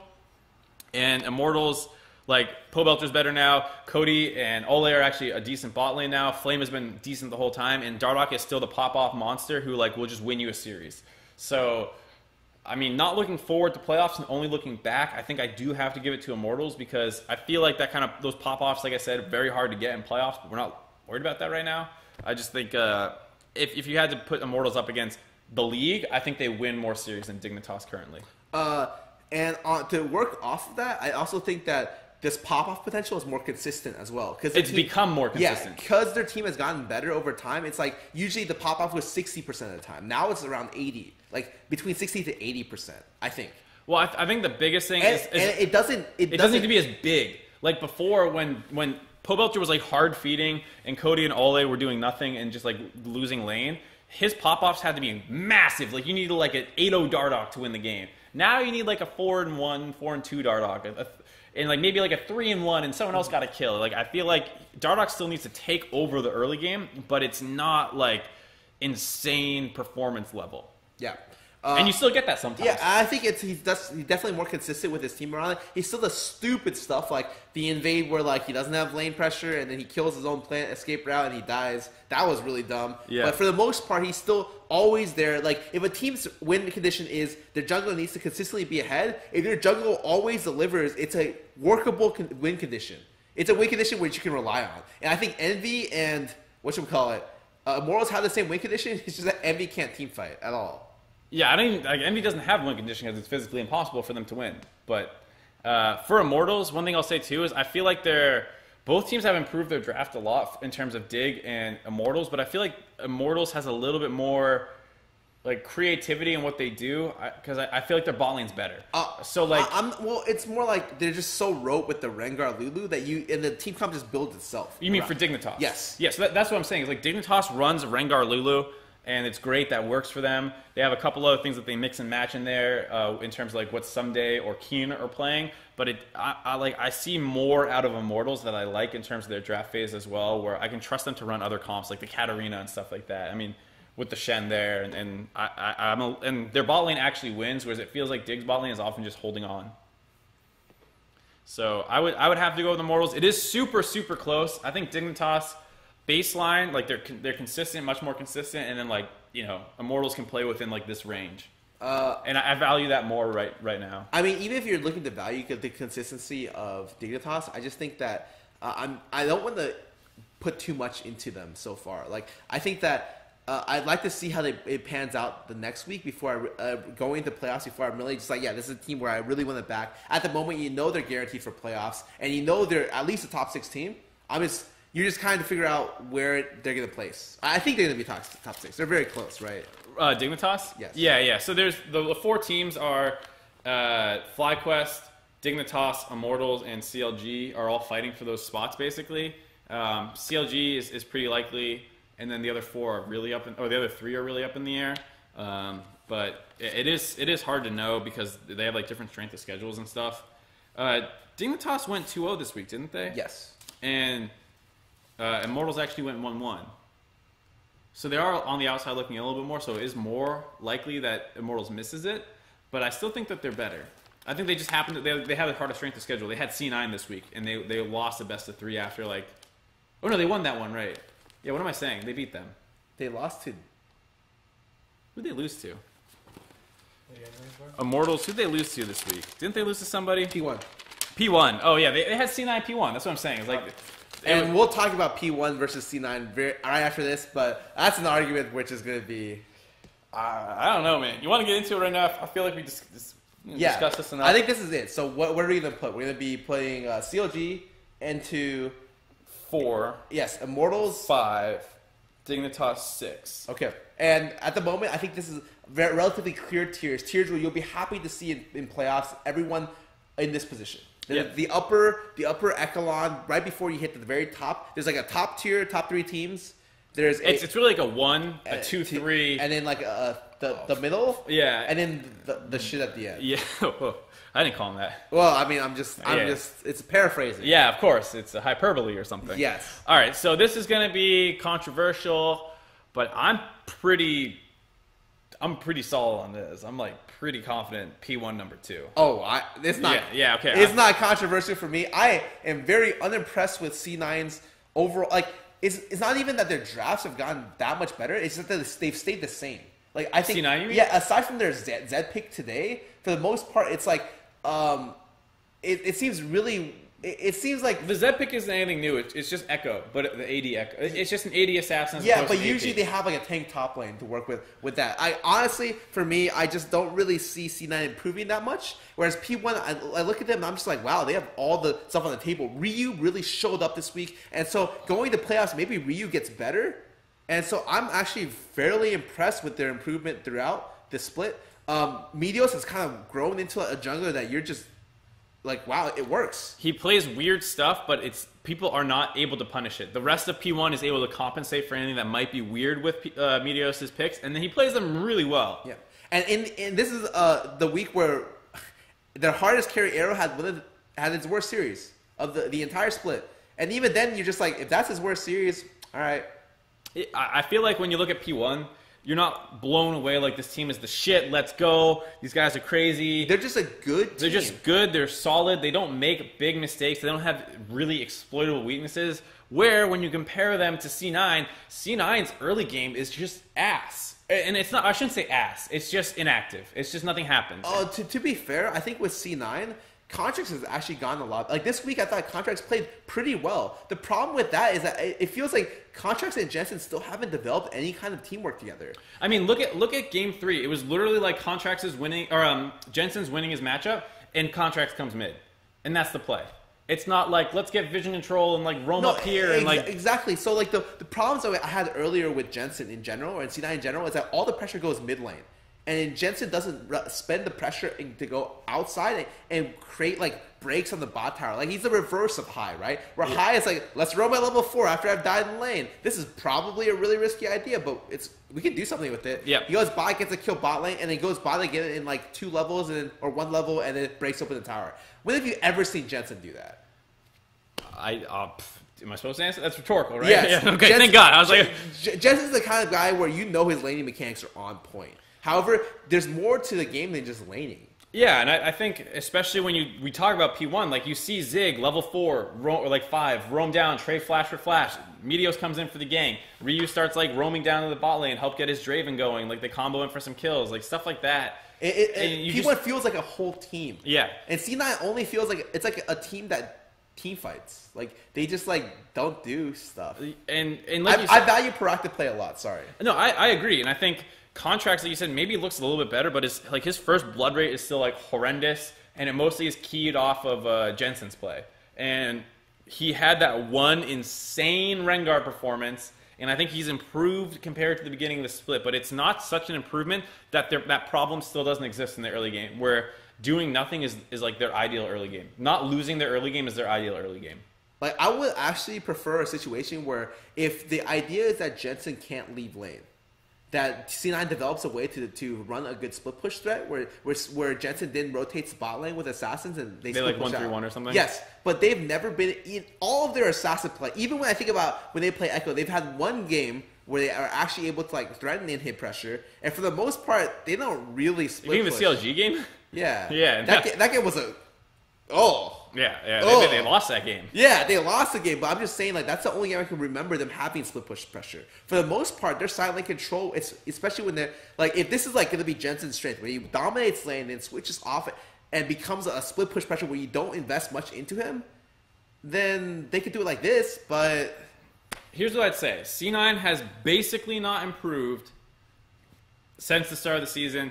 Contracts has individually probably gotten a little bit better. Jensen seems like he's taken a small step down individually. Impact fluctuated a little bit in the middle of the season. Seems like he's back up there. And their bot lane's been rock solid the whole time. But you don't become the best team in any region being solid. You have to have like real discernible strengths that you can force onto your team. And they don't really have any other than like if we go into mid game and late game even, we might out team fight you. And those are the strengths of the other teams at the top, which is not enough. A lot of people are asking us why we don't put CLG third. I think that while they've improved, their consistency is really bad. Right. So like we harp on C9 not doing good stuff, but they almost never do bad stuff. Whereas like CLG will do bad stuff. Like they still, even in the series that they're winning, the games that they're winning, they're losing jungle skirmishes hard randomly. Yes. Like their preparation, like their early pathing for Smithy usually is great. First 5 minutes, incredible. Second, like 25 and on, pretty good. 5 to 25, who the fuck knows what you're going to get? Yes, usually you're going to get aced. Right, whereas like C9, 0 to 15 minutes, probably nothing going to happen. 15 to the rest of the game, pretty good.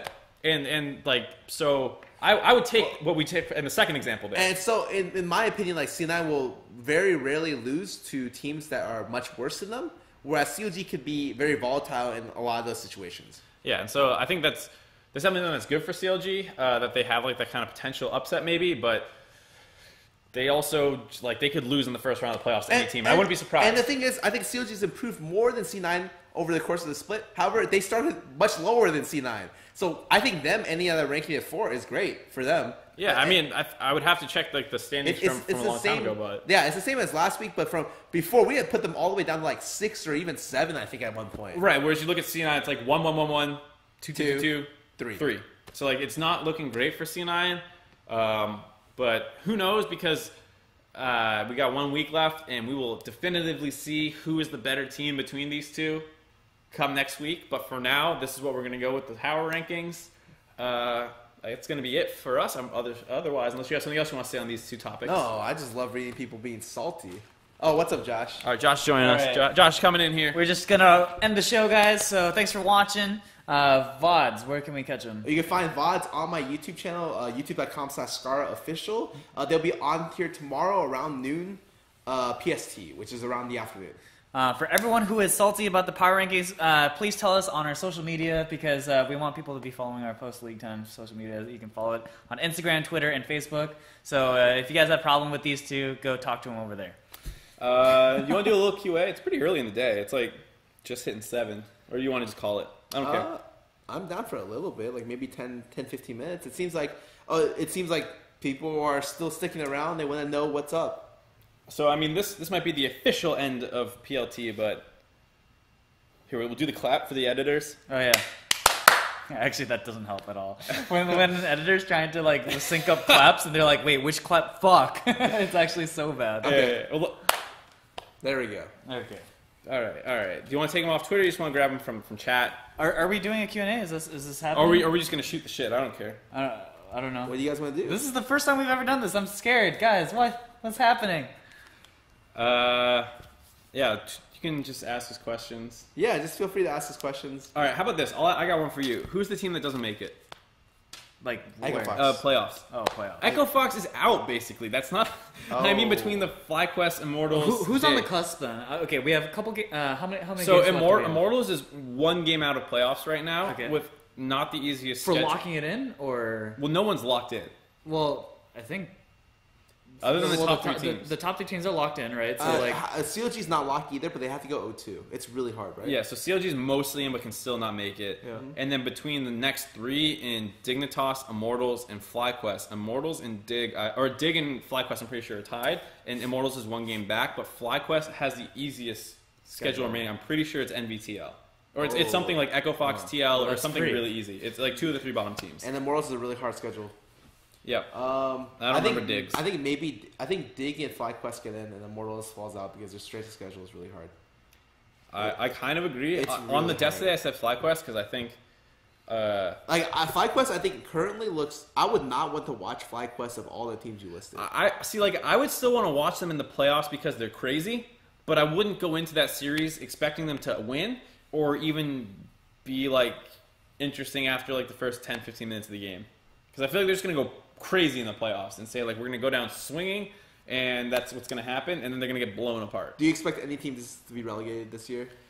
No. I touched on this I think a little yesterday. I think Gold Coin United is the best of the teams coming out of Challenger. They're not particularly impressive. They're not proactive. They're very much like a C9 team with better jungle mid synergy in terms of like getting stuff done. Like they're not better than the C9. I'm not easy. Like whoa. I hope no one's understanding. I'm just stylistic comparison between the two.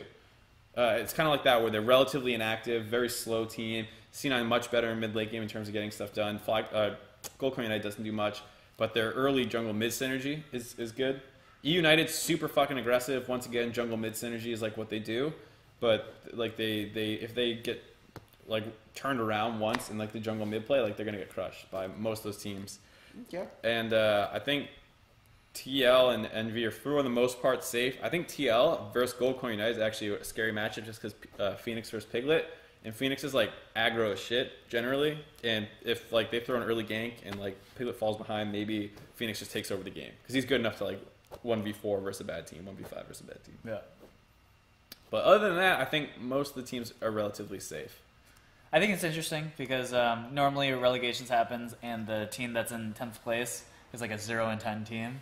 You know, literally yeah, like they're haven't bad. won. But the bottom of the standings is not that bad in comparison to previous splits, right? So yeah, and I think like we talk about Envy like somehow always losing games. When they play against worse competition, I don't think that's going to be a problem. yeah, it's like watching like college versus pro or whatever. Pro, yeah, like you take the Browns or whatever, who's awful. And there's no like obvious challenger team that seems like really crazy, right? Like when FlyQuest was going through a challenger or whatever, like yeah, they smashed the Yeah. challenger series during the year was like a lot of 1-1s to start, and then Gold Coin and E United both kind of started 2-0ing at the end, but it wasn't like they weren't super convincing 2-0s Right. a lot of it. So gotcha. it's looking okay for the teams in the LCS currently, but whoever knows. What's the most obvious roster swap at the end of this split?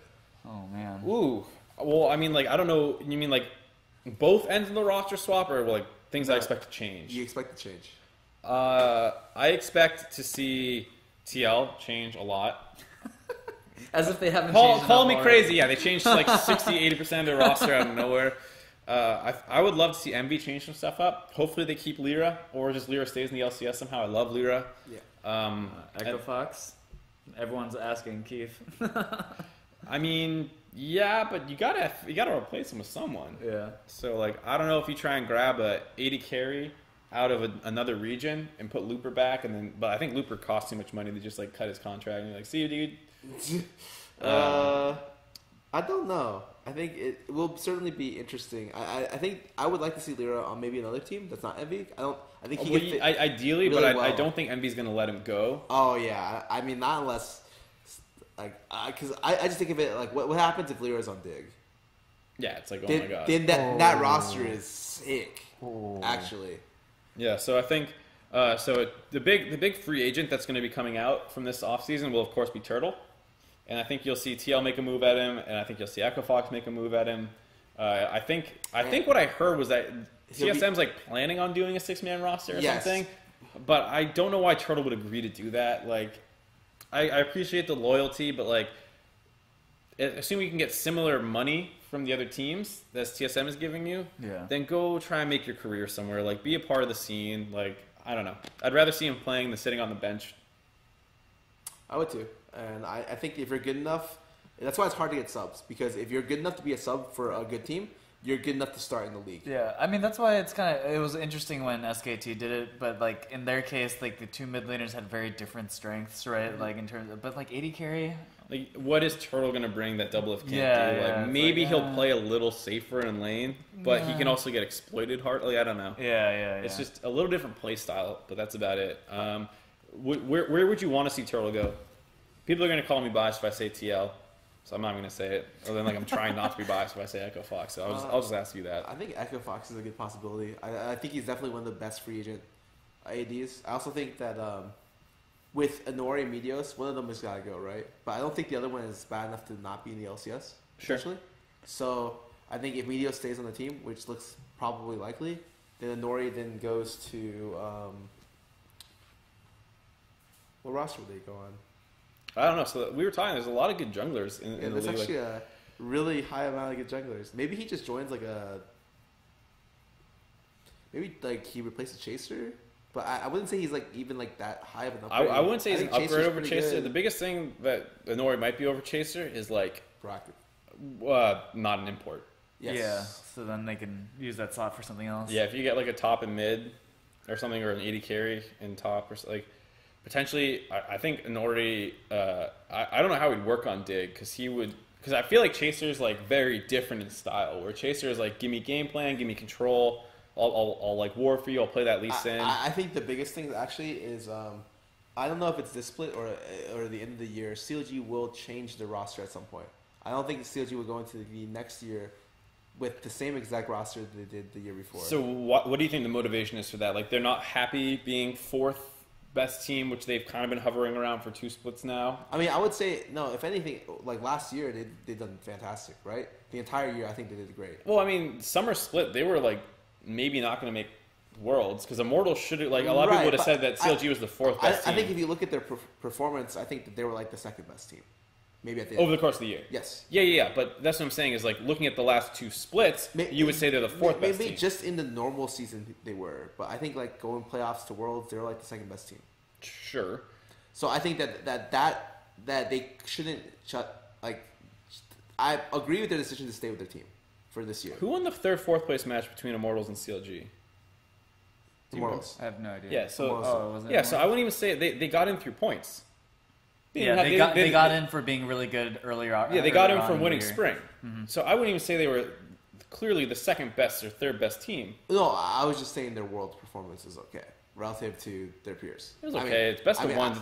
I They mean- also fucking lost to A and X.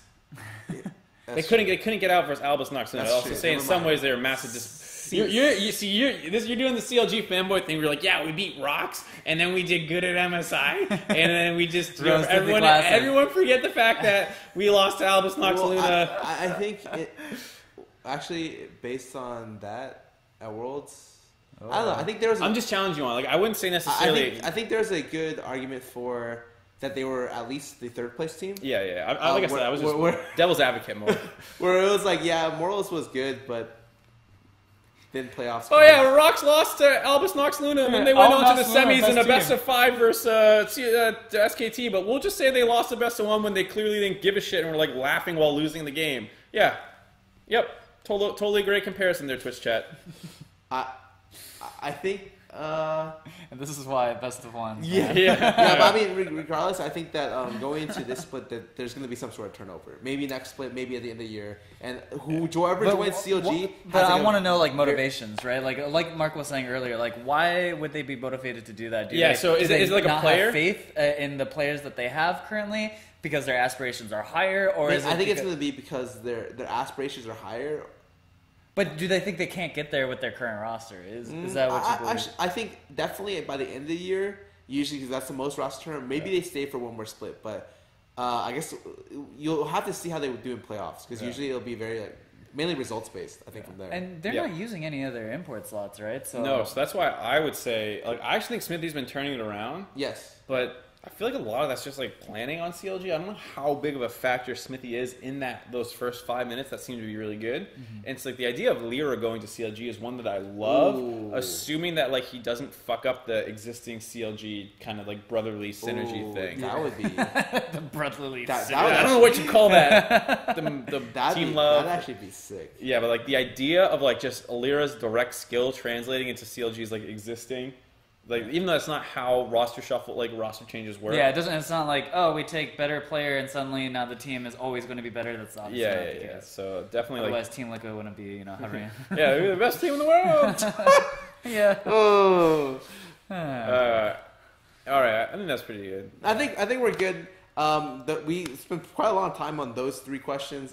Anyways, we'll be doing PLT every single week of LCS, which I guess next week. The last week of the regular season. Yes, we'll also be doing it during playoffs as well. You gonna do promo?